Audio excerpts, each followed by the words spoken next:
Hello viewers, இன்னைக்கு நம்ம பார்க்க போறது ஒன் பீஸ் எபிசோட் 1020 பார்ட் 1.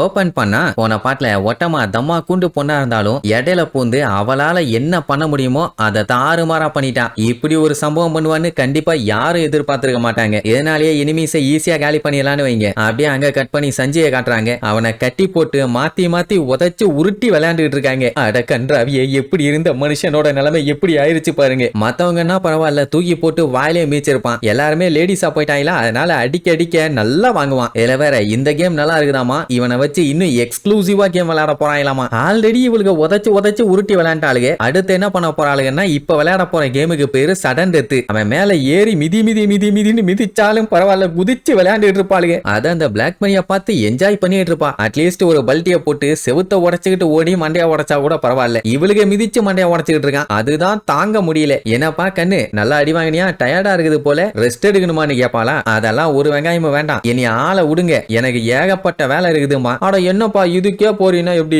இதுக்கப்புறம் தான் நிறைய கேம் இருக்குதுன்னு ஓடி வந்து மூஞ்சிலேயே ஒரு மிதி. அத மண்டன்னு நினைச்சாலுங்களா இல்ல ஃபுட்பால்னு நினைச்சாலுங்களான்னு தெரியல, இஷ்டத்துக்கு அடிச்சு விளையாட ஆரம்பிச்சிட்டாளுங்க. அப்படி கண்ணா பின்னான்னு அடிச்சதுல பையன் அன்கான்சியஸ் ஆயிட்டான். அதுக்கப்புறம் கண்ணை திறந்து பார்த்தா இவ இழிச்சு அமேடி நின்றுட்டு இருப்பா. என்னாச்சு, என் பாடி இப்ப சுத்தமா என் கண்ட்ரோல்லயே இல்லையேன்னு சுத்தி பார்த்தா அவனை கம்ப்ளீட்டா வெப்ப வச்சு லாக் பண்ணிட்டாங்க. இப்ப பிளாக் மரியாக்கு நம்ம பையன் செம ஸ்ட்ராங்னு தெரியும். ஏன்னா வரும்போது இவங்கிட்ட வம்பளுத்த அத்தனை ஆம்பளைகளையுமே அடிச்சு தெரிய விட்டுட்டான். ஆனா இப்ப இவனை போட்டு துவன்னு துவைச்ச எந்த லேடிஸ் மேலேயுமே அவன் ஒரு ஃபிங்கரை கூட வைக்கல. சொல்ல போனா அடிப்பேன்னு ஒரு வார்த்தை கூட சொல்லல. அப்படின்னா இவங்களை ஜெயிக்கிறதுக்கு வாய்ப்பே இல்ல. இனிமேட்டு உன்னோட வாழ்க்கையே என்னோட உள்ளங்கையில தான் இருக்க போகுது. இப்ப நீ என்ன பண்றீன்னா, நிக்கோ ரோபினை இங்க கூப்பிடுற, அவ இங்க வரணும் அப்படின்ட்டு மூஞ்சில போஸ்டர் வச்சிருக்க மாதிரி கண்ணு வச்சிருக்கவளுக்கு இருக்காள், அதுல ஒருத்தி கூப்பிடுவா. என்ன மேட்டர்னா, இவ இங்க இருந்து கத்தனானா இவள மாதிரி இருக்கவங்க வேற இடத்துல இருப்பாங்கல்ல, அவங்க மூலியமா இந்த மொத்த கேசலுக்கே கேட்கும். அப்படி அவ மட்டும் இங்க வந்துட்டானா இவனை ஃப்ரீயா விட்டுட்டு அவளை பிடிச்சு வச்சுக்குவாளாமா. இதுதான் எக்ஸ்சேஞ்ச் ஆஃபர். அண்ட் ஆல்சோ கைடோ இவகிட்ட ரோபினை புடிய சொல்லியிருப்பான். அதனால தான் அந்த ஆர்டரை ஃபாலோ பண்றான். ஆமா, அவ எதுக்கு உங்களுக்கு தேவைப்படுறா, என்ன பண்ண போறீங்கன்னு கேட்டா அதெல்லாம் சொல்ல மாட்டா. ஒண்ணு கவலைப்படாத, அவளை கொல்ல மாட்டோம், அவளால எங்களுக்கு ஒரு முக்கியமான வேலை இருக்குதும்பா. எல்லாம் அந்த ரோட் பானகிளிஃப்ல இருக்கிறத படிக்கிறதுக்குன்னு வைங்க. நம்ம பையன் சொல்லிடுவான், நீ என்ன நிக்கோ ரோபினை சாதாரண ஆளுன்னு நினைச்சிட்டு இருக்கியா, அவளை அண்டர் எஸ்டிமேட் பண்ணாத, வந்தான்னா உங்க எல்லாத்தையும் சம்பவம் பண்ணிடுவான்பா. அதெல்லாம் இவளை எங்க கேட்பாளுங்க. இங்க இந்த பவோங்கிறவ அக்கசாயா சாமுராய்ஸ் எல்லாம் எங்க இருக்காங்க என்னன்னு செக் பண்ணி பார்க்கும்போது அவங்க டாப் ஃப்ளோர்ல இல்ல, வேற எங்கேயோ எஸ்கேப் ஆயிட்டாங்கம்பா. அட வேற ஒண்ணும் இல்ல, லூஃபி கூட கைடோ சண்டைய ஸ்டார்ட் பண்ணும்போது அவங்கள 4th ஃப்ளோருக்கு ஸ்வாப் பண்ணி விட்டான்ல, அதனால தான் அவங்க மேல இல்ல. ஆனா எங்க போனாலும் கண்டுபிடிக்காம விட மாட்டேன்னு அந்த கண்ணு வச்சிருக்க அத்தனை பேருமே மொத்த கேசுவல் ஃபுல்லா விரிகொண்டு தேடிட்டு இருப்பாங்க. அதே நேரம் இங்க கிங்குக்கும் மார்க்கோவுக்கும் வேற லெவல்ல சண்டை. நார்மலா மார்க்கோவை அட்டாக் பண்ண முடியாது, அதனால அவன் கத்தில ஹாக்கி பவரை யூஸ் பண்ணி அடிப்பான். சோ இப்போ மார்க்கோவுக்கு பாத்தீங்கன்னா கொஞ்சம் டஃப் காம்படிஷன் தான். இவன் மட்டும் கிங்கையும் குயினையும் காலி பண்ணிட்டான்னு வைங்க, அங்க பாதி பஞ்சாயத்து வாவரு. ஆனா அவன் ஒண்ணு அவ்வளவு ஈஸியான ஆள் இல்லையே. சரி, அப்படியே அங்க கட் பண்ணி கேரட்டும் வாண்டாவும் சொலோங்கா மாதிரி அந்த பெரஸ்பரோவை அட்டாக் பண்ணாயிலே. அதுல பாத்தீங்கன்னா அவன் மூஞ்சு பூரா பிளட், ஏன்னா கீச்சு விட்டுட்டாங்க. பரவாயில்லையே வந்துட்டீங்களா, மார்க்கோ இல்லாம உங்களால தனியா சண்டை போட முடியுமான்னு வேற கிண்டல் பண்ணுவான். ஒய்யால இன்னைக்கு என்ன ஆனாலும் சரி உன்னைய சம்பவம் பண்ணாம விட மாட்டோம் அப்படி இப்படின்ட்டு அவனை வாங்குன்னு வாங்குவாங்களா. அவனோட பவர் தான் நமக்கு தெரியுமே. பொசுக்குன்னு கேண்டியை யூஸ் பண்ணி அவங்க காலை லாக் பண்ணிடுவான். உடனே என்ன பண்ணும், எஸ்கேப் ஆனும். கேரட் பார்த்துட்டு வாண்டா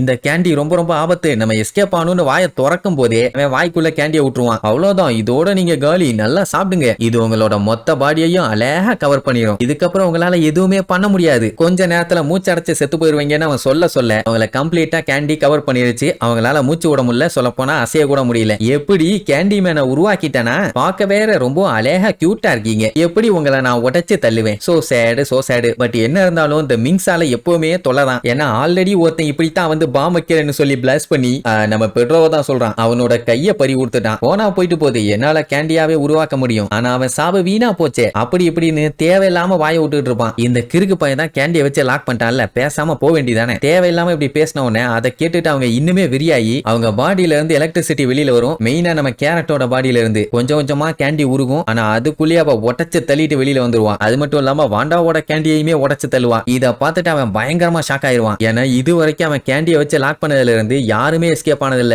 முறையா இவங்க தான் எஸ்கேப் ஆயிருக்காங்க. கேரட்டுக்கு இப்ப என்ன கடுப்பாயிருச்சுன்னா, அவன் பெட்ரோவை ரொம்பவும் கேவலப்படுத்திட்டு இருக்கான். அவர் எங்க எல்லாரும் எல்லாத்தையும் காப்பாத்துறதுக்காக உயிரையே விட்டுருக்காரு, அவரை போய் நீ எப்படிடா இப்படி பேசலான்ட்டு பாஞ்சு வந்து அடிப்பான். அவன் பாத்தீங்கன்னா அவனோட கேண்டி கையை யூஸ் பண்ணி அவளை தட்டி விட்டுருவான். என்ன அவ யூஸ் பண்ண எலக்ட்ரிசிட்டியால ஹீட் ப்ரொடியூஸ் ஆகி அவனோட கேண்டியை இலகி போச்சு. இந்த மிங்ஸால ஒரே தொல்லை தான். ஃபுல் மூன் வந்ததுனால சுலோங்கா மாறிட்டீங்க, இல்லன்னா எப்போ பிறந்திருப்பேன்னு சொல்லி அவன் என்ன பண்ணுவான், ஒரு பெரிய சிலையை உருவாக்கி நெட்டை போட்டு ஃபர்ஸ்ட் வாண்டாவை லாக் பண்ணி அவன் மேல அந்த கேண்டி சிலையை தள்ளி விட்டுருவான். யோசிச்சு பாருங்க, கேண்டியா இருந்தாலுமே பெரிய சிலையா இருந்தா வெயிட் தாறுமாறா இருக்கும். சோ அதுதான் அவன் மேல விழுந்துருச்சு. கேரட் கதறிட்டு இருப்பா. ஆல்ரெடி பெட்ரோ செத்து போயிட்டான். இல்ல இவளுக்கும் ஏதாச்சும் ஆச்சுன்னா அவ்வளவுதான், இவள மனுஷியா எவனும் பார்க்க முடியாது. அப்படியே கட் பண்ணா அந்த பாவோங்கிறவ ஒவ்வொரு இடமா செக் பண்றா. என்னன்னா அவளுக்கு அந்த அகசாயா சாமுராய் எங்க போனாங்கன்னு கண்டுபிடிக்கணும். அதனால சிசிடிவியை விட மோசமா செக் பண்ணிட்டு இருப்பா. அப்படி தேடிட்டே இருந்தவ ஒரு வழியா எங்க இருக்காங்கன்னு கண்டுபிடிச்சிட்டா. அவ உடனே நான் கண்டுபிடிச்சிட்டேன் அவங்க எல்லாருமே அடிபட்டு ரொம்ப மோசமான நிலைமையில உயிரோட தான் இருக்காங்க, கேசல் டவரோட பேக் சைடுல தான் இருக்காங்க அப்படின்ட்டு பரப்பி விட்டுட்டா. அவங்களே கைடோ கிட்ட அடி வாங்கி கண்டமாயி கிடக்குறாங்க. ஆனா அந்த கிங் அவங்க கைடோ கிட்ட இருந்து எஸ்கேப் ஆகி தான் வந்திருக்கணும். அவங்களே இப்ப விடக்கூடாது,